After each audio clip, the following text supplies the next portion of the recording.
Tudo sobre mercado, bastidores, finanças e o investimento espetacular de Pedro Lourenço, depois de 2 temporadas à frente da SAF do Cruzeiro. Bem-vindos a mais um vídeo do canal, sempre bom ter vocês por aqui, sem perder tempo, pedir para deixar like, se inscrever no canal e ativar as notificações. Pedro Lourenço já colocou mais de R$500 milhão em reforços do Cruzeiro em menos de 2 temporadas à frente do clube. Vale a lembrança de que no dia 29 de abril, ou seja, no finalzinho desse mês, o Pedrinho BH completa 2 anos à frente da SAF cruzeirense. Investimento em contratações de atletas superou os 500 milhões. Reforço mais caro de todos chegou nessa temporada o Gerson, comprado por 176 milhões de reais. Dá para dizer que o investimento feito pelo Pedrinho BH nesses 2 anos à frente do Cruzeiro vai muito além dos 500 milhões de reais em reforços. Isso porque, por exemplo, a folha salarial saiu de 12 milhões de reais por mês para algo na casa dos 25 milhões de reais mensais. Isso sem falar em melhorias na infraestrutura e uma série de outras circunstâncias. Queria explicar e comparar o que representam esses 500 milhões apenas em reforços com outras SAFs. O Vasco está bem perto de ser vendido para Marcos Lamáquia, enteado de Leila Pereira.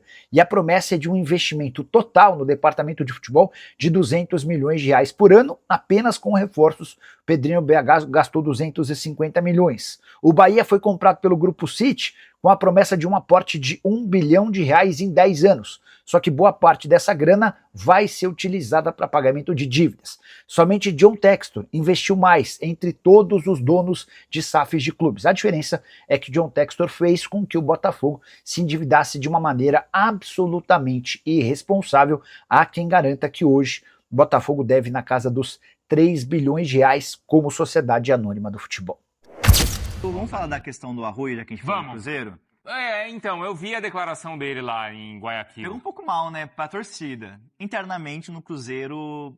Não pegou? Não, não foi tanto assim, Se eu fosse torcedor do Cruzeiro, eu ficaria um pouco chateado, mas não deu pra entender o que ele falou? Eu não sei se a nossa produção tem a declaração. Você viu, Hernan? O Arroio falando lá depois do jogo? Putz, eu vi só... Não, ele falou pra imprensa local lá. Eu vi só a repercussão. Não, os caras falaram, pô, e aí, Arroio, não vem jogar aqui e tal? Ele falou assim, ó, com todo respeito ao Cruzeiro, o Barcelona é o clube que eu amo. Espero jogar aqui, espero que o presidente me ligue, porque sempre tive o sonho de jogar no Barcelona. Mas agora sou do Cruzeiro e sou muito profissional. No Equador, o Arroio só jogou pelo Independiente del Valle e na seleção do Equador, né? Não chegou a jogar pelo Barcelona de Guayaquil. Mas ele tem esse sonho. E aí eu fui conversar com algumas pessoas no Cruzeiro, né? Porque falaram assim, ele tem que ser punido, tem que levar uma multa, uma declaração infeliz. Por enquanto, o que eu apurei, não vai ter multa. Entenderam, assim, a declaração do Arroio como algo, por exemplo, assim, ele é o sonho de infância dele e que talvez seja pro futuro, sabe? No sentido no final da carreira, ele falou, pô, sou muito profissional, tô defendendo... Não dá pra entender?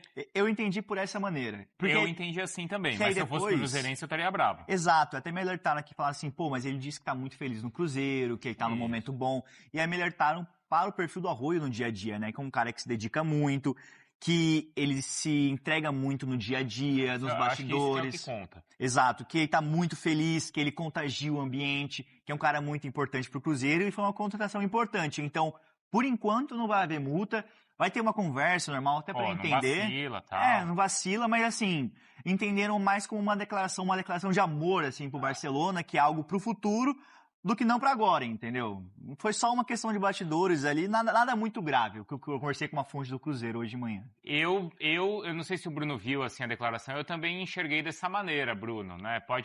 Ele tava falando pra imprensa local, time de infância dele, acho que ele não calculou que teria essa repercussão aqui. Totalmente. Achei numa boa, eu entendo assim, também não quero ser sommelier de torcedor, cada um enxerga e sente da forma que bem entender, desde que não exista muita falta de respeito, especialmente violência. Então eu entendo o torcedor do Cruzeiro que ficou incomodado, mas se a gente parar para pensar, respirar, olhar com calma, foi uma declaração totalmente natural para a imprensa do país dele, ele foi original, foi honesto, não mentiu, não omitiu nada, e abriu o coração, gente. É tão normal, tão bonito. A gente se apega a tanta coisa ruim ultimamente. Mas eu repito, entendo o torcedor que se mostrou incomodado agora, ao ponto disso se tornar um problema, eventualmente uma punição, uma multa.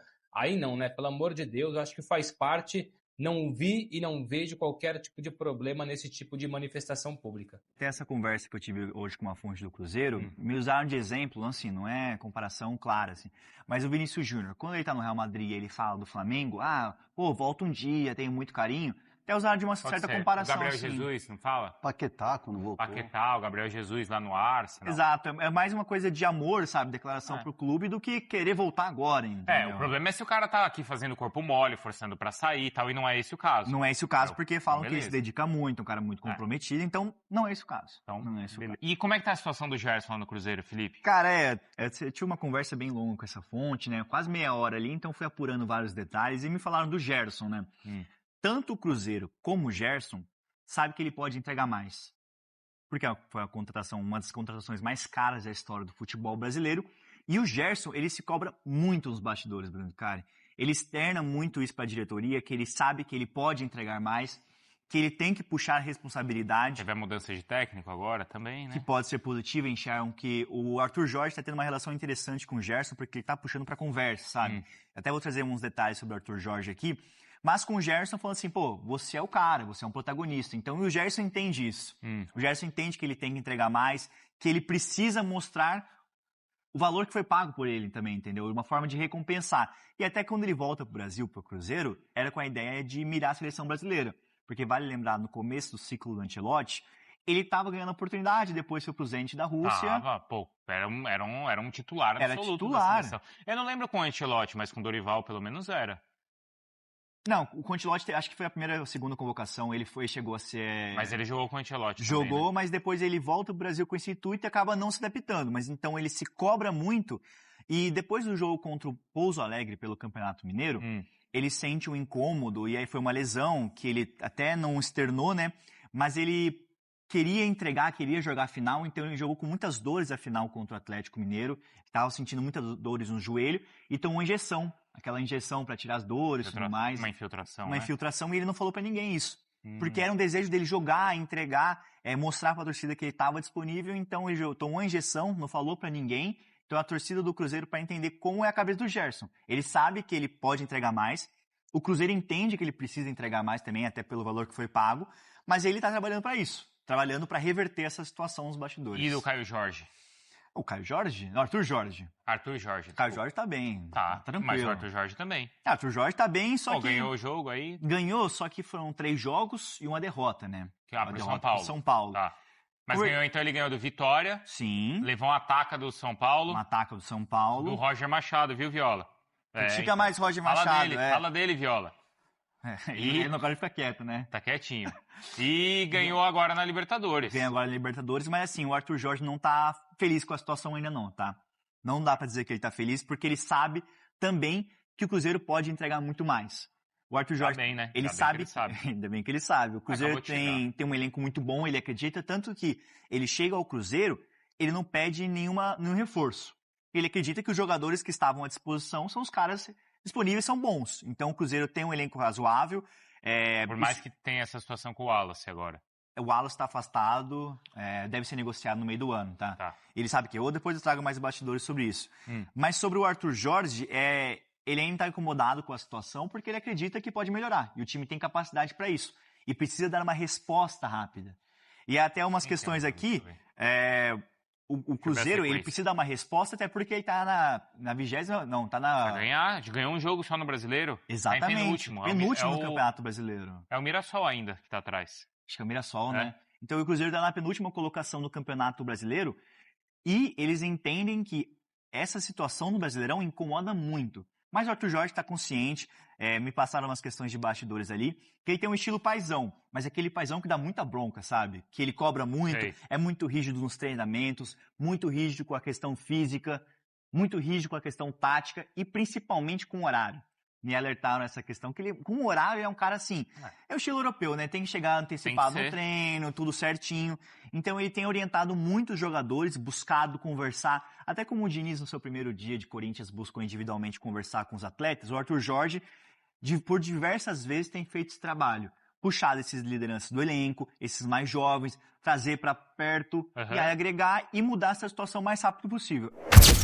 Cruzeiro se preparando agora para a retomada do Brasileiro. Domingo é o Bragantino, Massa Bruta no Mineirão. Tem novidade? Como vai o time do Cruzeiro mais animado após a vitória na Libertadores? Quem tem as informações do Cruzeirão é o Paulo Azeredo. Me conta tudo, Paulinho. Boa tarde. Fala, Thiago. Boa tarde pra você. Quem tá ligado com a gente no Rádio Esportes desta quinta-feira. Alô, China Azul, chegando com as informações do Cruzeiro que se prepara para o compromisso importante demais para o Cruzeiro no Brasileiro, que vive uma situação complicada, todos sabem, na tabela, e que precisa sim dos 3 pontos para buscar a reabilitação no Campeonato Nacional. Jogo domingo, 6h30. Daqui a pouco a gente vai falar sobre a questão de venda de ingressos, mas agora vamos trazer informações do time, que treinou agora há pouco, hein? O treinamento começou às 10 da manhã na Toca da Raposa 2, terminou há cerca de 30 minutos e o time do Cruzeiro pode ter novidades. Primeiro que pela coletiva já do Arthur Jorge, nós poderemos ter mexida no time, devido à situação física. Tudo isso vai passar por uma avaliação feita pelo Departamento de Fisiologia do clube, Departamento de Saúde e Performance também do Cruzeiro, mas 2 jogadores, aí a novidade, né? 2 jogadores que eram esperados no campo, eles apareceram com os demais companheiros, não durante todo o trabalho, pela apuração que a gente teve. O Cruzeiro teve Romero e Sinisterra de volta com um trabalho parcial com os demais atletas do clube. Só recapitulando aqui, o Sinisterra, último jogo dele foi no dia 11 de fevereiro contra o Mirassol pelo Campeonato Brasileiro. Teve uma lesão posterior na coxa direita, desde então começou a se tratar. Já o Romero teve aquela lesão na costela, a fratura, na final do Campeonato Mineiro, voltou contra o Vitória, entrou durante a partida, não foi titular do jogo, mas entrou contra o Vitória, e aí era esperado o aproveitamento dele contra o São Paulo. Isso não aconteceu e ele nem viajou para a estreia da Copa Libertadores, com dores musculares na coxa. Mas era mais uma prevenção, um controle de carga, por isso o Romero já apareceu hoje, repito, ele e Sinisterra com um trabalho parcial com os demais companheiros. Em relação, havia uma preocupação aí com o Jonathan e Gerson, que foram substituídos na partida contra o Barcelona de Guayaquil, mas foi só uma situação de câimbras mesmo do jogo, né? É uma força que está tendo o Cruzeiro aí com jogos seguidos, e os jogadores foram poupados ali, foram sacados do jogo, mas treinaram normalmente nesta quinta-feira. E um outro detalhe, meu caro Thiago Reis, em relação ao Wallace, o clube não se pronunciou a respeito se o jogador treinou com os companheiros ou não. A gente apurou juntamente com o Lucas Barbosa, do nosso portal. A informação que a gente tem inicialmente é que ele não treinaria com os demais companheiros. Tentamos confirmar isso junto ao Cruzeiro, mas repito, o Cruzeiro não detalhou essa situação do Wallace, mas inicialmente ele deve treinar em separado, mas isso já foi amplamente divulgado. É um jogador querido pela maioria do grupo. Então o Cruzeiro está estudando o que vai acontecer ainda na sequência da temporada do Wallace aqui com a camisa do Cruzeiro, ou não, né? Ô Ale, eu já perdi a conta de quantas vezes já viemos aqui e dissemos o seguinte: Sinisterra, tá voltando. Ah, não. Vai ajudar. Essa eu só só acredito vendo agora, viu, Ale? Lembra, né, do Pedrinho, que hoje é o presidente do Vasco. Pedrinho machucava muito de bola. Eu acho que foi o Pedrinho que surgiu o apelido Canela de Vidro. Então, o Pedrinho, se ele ganhasse milhagem por radiografia, ele dava a volta ao mundo 3 vezes. O Pedrinho ligou pro Sinisterra e falou: eu acho que tá exagerando já do departamento médico. Porque ele não joga, não consegue jogar, né? Até talvez por isso que ele não tenha se firmado no futebol europeu, na Inglaterra, né? Porque é bom jogador, sem dúvida, foi contratado para ser titular desse time, e eu acho que ele, técnica e taticamente, tem tudo a ver. Porque ele é aquele jogador de lado de campo que consegue fazer essa recomposição, que é uma obrigação no futebol de hoje em dia, já de algum tempo, né? E consegue entregar mais taticamente, né? E do que o Arroio. Mas ele nunca tá disponível, cara. Nunca tá disponível. Tomara mesmo, até pela saúde dele, que ele consiga ter uma sequência agora, porque iria ajudar bastante, né, Tiagão? Ô, Simões, sobre a questão do Wallace, sendo muito sincero, fosse um jogador relevante, importante, peça utilizável, vai encostar, não vai, eu acho que valeria o debate. O Wallace, ele tem sido tão insignificante pro Cruzeiro, no fato de ser utilizado mesmo, de ajudar o time em campo, que honestamente você vai treinar, se não vai, nesse momento parece que pouco importa, viu? É interessante. E o Wallace não é questão de saúde, né? O Wallace é questão realmente de rendimento. Pode ser de saúde mental, talvez. De adaptação, não consegue. Né? O Wallace não conseguiu acontecer no Cruzeiro e realmente a gente percebe que o Cruzeiro, passando esse período todo aí sem o Lucas Romero, desde a final do Campeonato Mineiro, porque quando o Vitória ele entrou, o jogo já estava resolvido. Na reta final do segundo tempo, o jogo já estava 3-0 e decidido. Cara, o Cruzeiro passou esse tempo todo sem o Lucas Romero, desde a final do Campeonato Mineiro contra o Atlético, e improvisou um primeiro volante, o Mateuzinho, que não tem cacoete de primeiro volante e não colocou o Wallace. Eu acho que isso é definitivo. Então, realmente, eu acho que essa questão do Wallace, se vai seguir, não vai seguir, diante de todo o cenário que a gente tem, e desde a segunda metade de 2024, já são quase 2 temporadas completas do Wallace no Cruzeiro, eu acho também que faz pouca diferença. Ô Thiago, só 2 detalhes em relação ao Wallace. Primeiro, matéria que está no nosso portal, né? Itatiaia Esporte, investimento até aqui de 42 milhões de reais no jogador. Então, até para resolver, caso ele não permaneça, não é uma situação muito simples de ser resolvida, né? E do Sinisterra, é um empréstimo, o Cruzeiro pagou 2,5 milhões de euros, e com o cumprimento de metas, que não deve acontecer, teria que pagar uma obrigação de compra de 3,5 milhões de euros, que daria mais de 22 milhões de reais, o Sinisterra, que pode ser que fique à disposição para domingo. O sinal eletrônico marcando 12h45, Ale, o querido Luciano tá lembrando aqui que o Pedrinho também ficou assim depois daquela burdoada que ele levou, né, do Jean Elias lá em São Januário, não foi, Simões? Zagueiro, né? Ele teve o Pedrinho teve um problema num Cruzeiro e Vasco. Uma entrada... Uma entrada. Mas ele teve histórico de muitas lesões musculares, era muita muito questão. Bom jogador. No próprio Palmeiras também, ele enfrentou esses problemas. Já o Brunão tá mandando aqui, Thiago, tem que mudar o nome do Sinisterra pra Benítez Terra, que é igual o Benítez que jogou. Verdade. Na América. Galera, interage, manda aí no chat do YouTube, no Itatiaia Esporte, no Itatiaia Oficial, sempre bom ter a resenha de vocês também aqui pelo YouTube. Quem não pode estar suspenso de jeito nenhum é o torcedor do Cruzeiro. O Cruzeirão precisa do apoio da galera domingo, Paulo. Como é que tá a procura pelo ingresso? Tá boa, Thiago. Melhorou depois da vitória na estreia da Copa Libertadores. Então, atenção, você torcedor que não tá sabendo ainda, né? Como é que tá essa venda? Mais de 25 mil já vendidos e preço único, hein? R$40 a promoção do ingresso em todos os setores do Mineirão. É pra encher o Mineirão, porque domingo, Thiago, assim como foi na terça-feira, a vitória é fundamental, é importantíssima. Então fica aqui o convite pra China Azul lotar o Mineirão mais uma vez e empurrar o Cruzeiro pra cima do Massa Bruta, viu, Thiago? Boa, Paulo Azeredo, bora lá, hein? Domingo estaremos juntos na transmissão da Itatiaia para Cruzeiro e Bragantino. Então é isso aí, pessoal. Já que você chegou até aqui no vídeo, não se esqueça de dar aquela moral, se inscrevendo aqui no nosso canal, deixando o like, a opinião de vocês aqui nos comentários, galera, vai nos ajudar bastante pra gente estar trazendo esses cortes aí do nosso Cruzeirão todos os dias aqui pra vocês. Pessoal, rapaziada, esse daí foi mais um vídeo de hoje. A gente vai ficando por aqui, um forte abraço a todos e até o próximo vídeo, galera. Fui!